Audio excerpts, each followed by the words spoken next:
Hello everyone. Today we are going to start with information security subject and chapter 1. These are the table of contents. We are going to learn these points throughout chapter 1. So let us begin first with understanding the information system, that is IS. So it is derived from information technology, short form. Currently, complex business functions have been equipped with various types of IS to sustain and grow everyday changing business environment. Because nowadays, every day, there are new technologies in the market and the business has to cope up with that. So, first of all, we should understand the components of IS, that is information and system. So, what is information? It is well structured data with specific meaning. It is not raw data, it has got some meaning. And what is system? System is arrangement that takes some input, provides output, but in between there is a process applied on that particular input. That is whatever data it takes from the business processes. So this is an IS model where there are three stages. First stage is input, then process, then output. And for whom we are doing this? This is for end users. So the input is taken from the internal or external sources, like the input can be some reports generated in the business. The process is applied on the taken input, and for that the help from the data storage is taken. So what kind of processes are applied? For example, some of sorting, then calculating, analyzing, all the reports are collected and then these processes are applied on the particular input. So what output is generated after this process? It is structured and meaningful information for business functions. Like if a manager wants to take certain decision based on the statistics gathered from the report, that particular manager can take.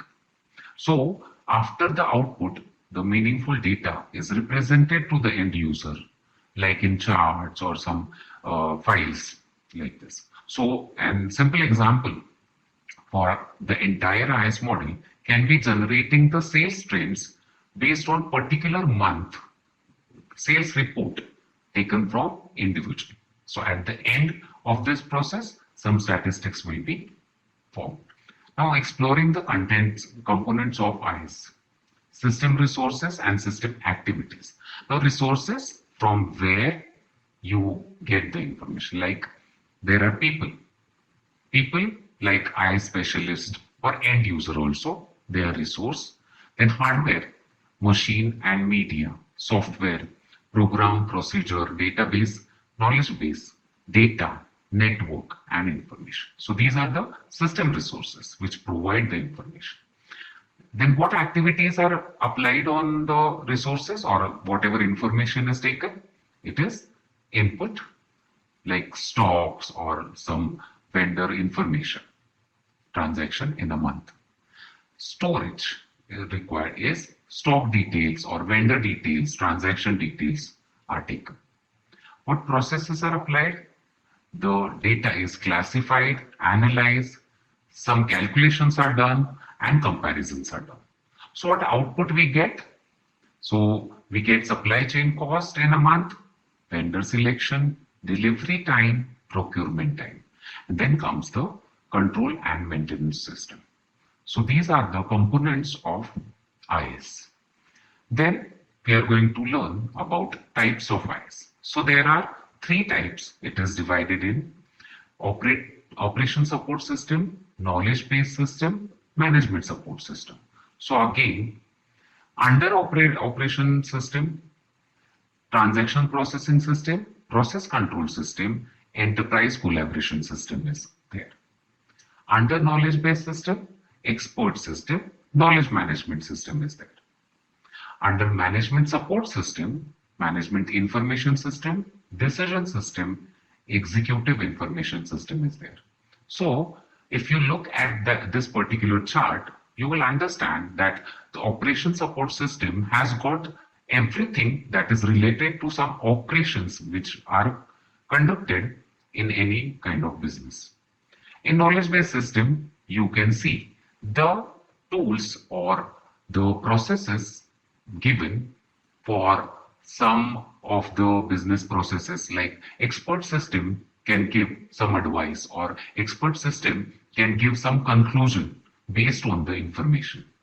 And management support system, here the manager or the person who is using management support system will get some support, or will get a tool which will support in taking different decisions. So these are the types of IS. So how IS and business are related? So we are going to see with the help of this diagram. So here you can see that there are different departments of a business, like marketing, finance, human resource, production and operation. And there are other stakeholders like suppliers, competitors, consumers, as well as government. So all these contribute to different functions of the business.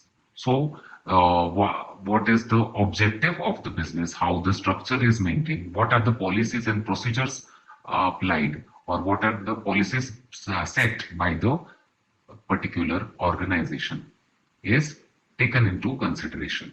So, this is how the information system and business go together. Following are the points for failure and causes of IS. Failure of IS. Incorrect requirement realization. It means while developing any software, the requirements from the clients were interpreted incorrectly. So it results in the failure of the entire system.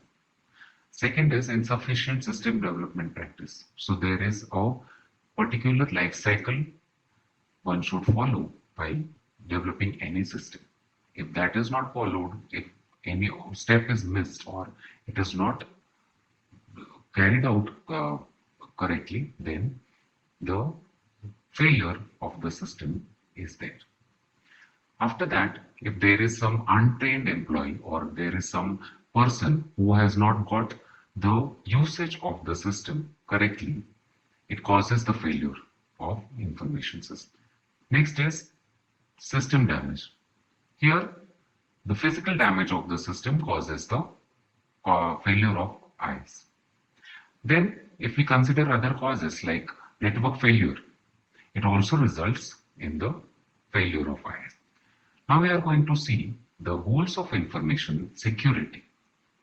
So what is first the information security? It is the process of securing, protecting, safeguarding the information from whom? From the unauthorized access, use and modification. Unauthorized access is from the employee or the person who has not got the right to access that information or to use it or to do the modification.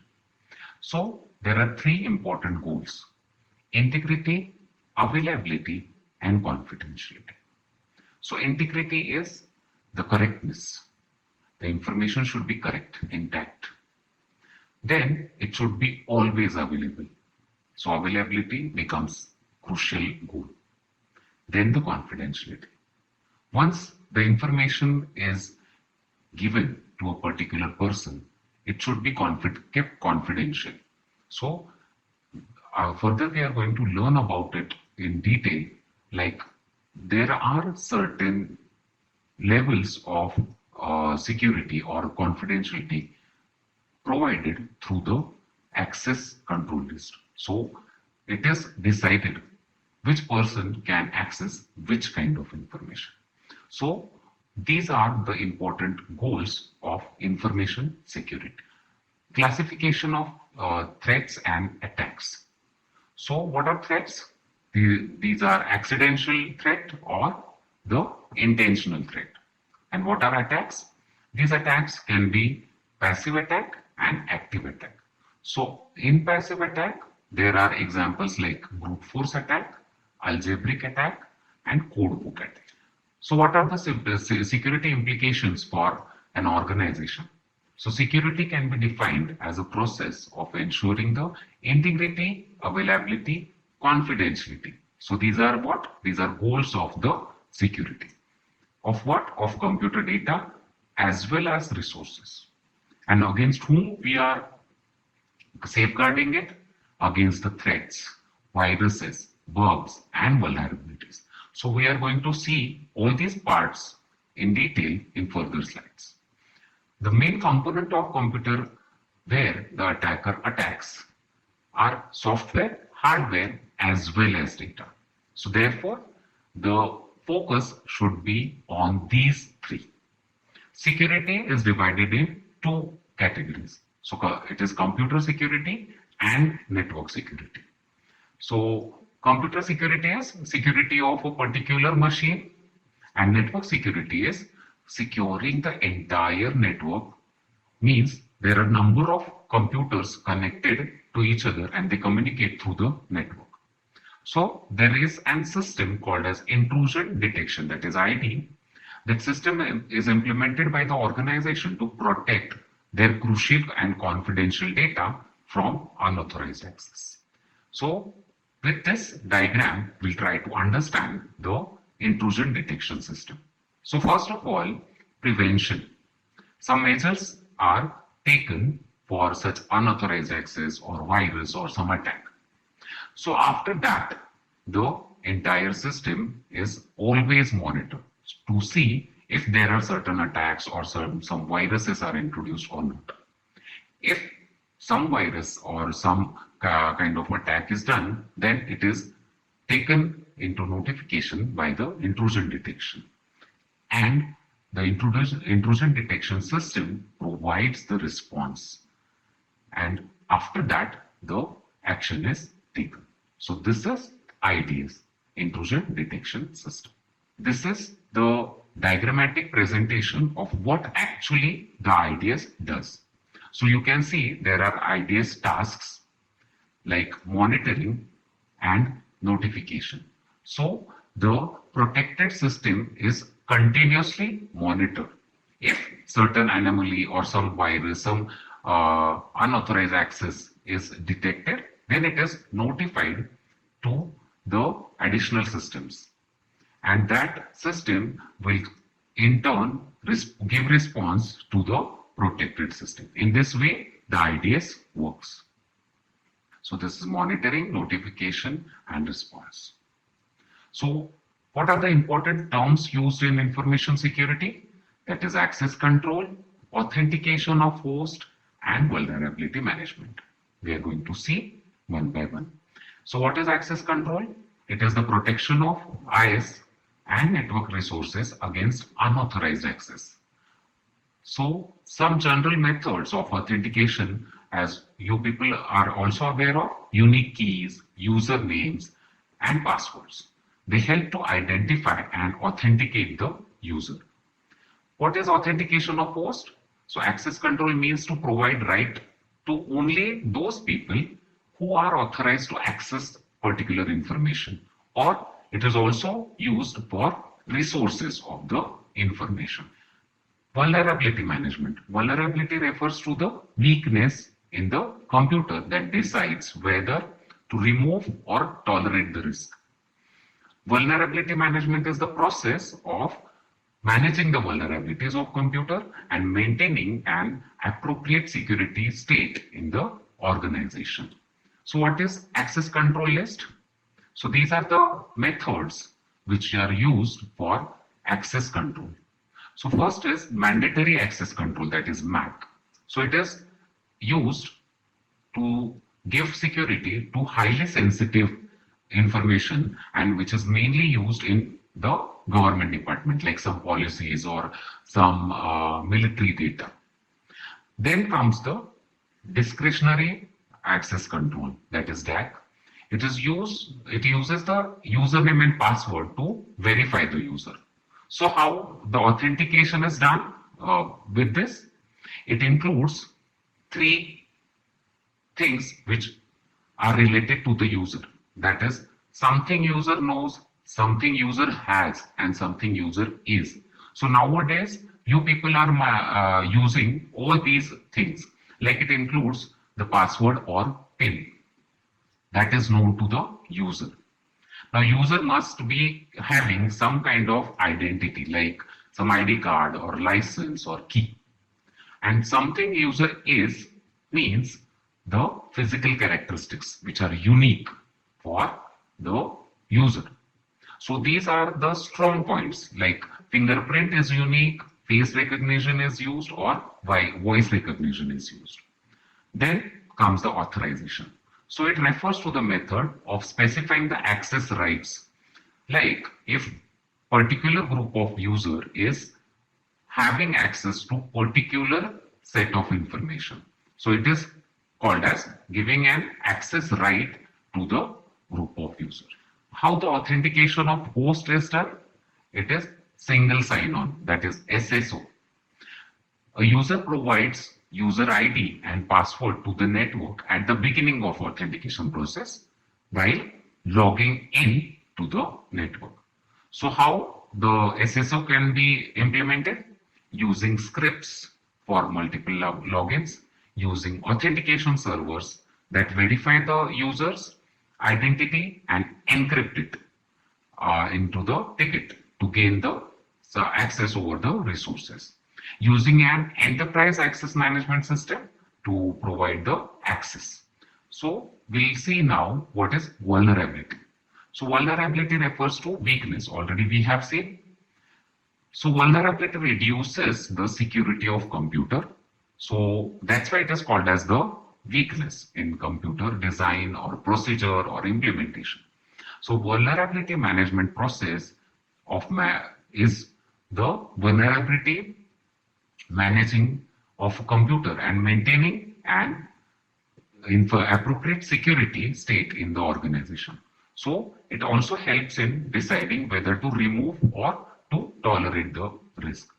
So following are the examples of vulnerability, like lack of awareness about the security, like if a particular employee or a particular person who is using our information system and is not aware what kind of threats or what kind of security measures should be applied.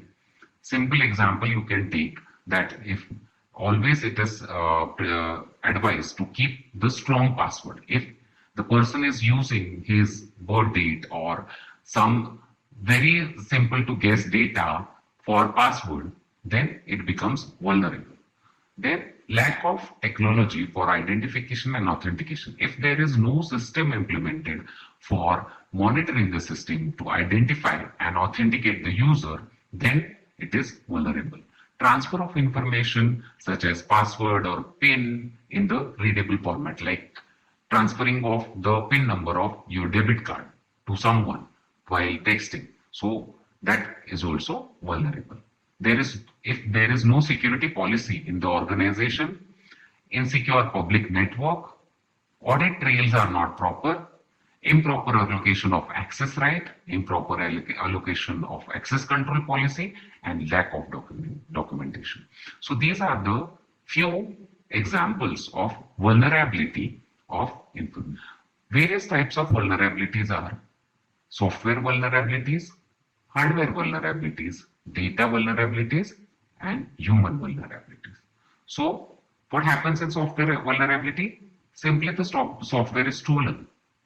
In hardware vulnerability, there is an attack called as denial of service attack. That particular hardware is never available for usage.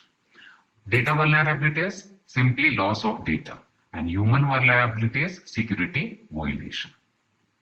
So we can explore the stages of vulnerability management with this diagram. First is identity. Identity of the particular user. We have already seen there are various procedures by which you can identify the user. There are different methods. Then providing access. There are access control lists providing access to the particular information. Then remediate means if there is some threat in the or there is some attack, then take an action on it, so find some solution on it. Then after that comes the report. Whatever action is taken, what was the threat, what was the vulnerability, that is reported. After reporting, it is analyzed what went wrong, and then the improvement measures are taken. After implementing those improvement methods or after implementing those changes, again the system is monitored. So it is complete cycle, it is never ending cycle, because what happens is there are n number of new phase of the attacks, or there are new type of vulnerabilities always get generated. So because of that, it is very important that you should always monitor the entire system. Thank you.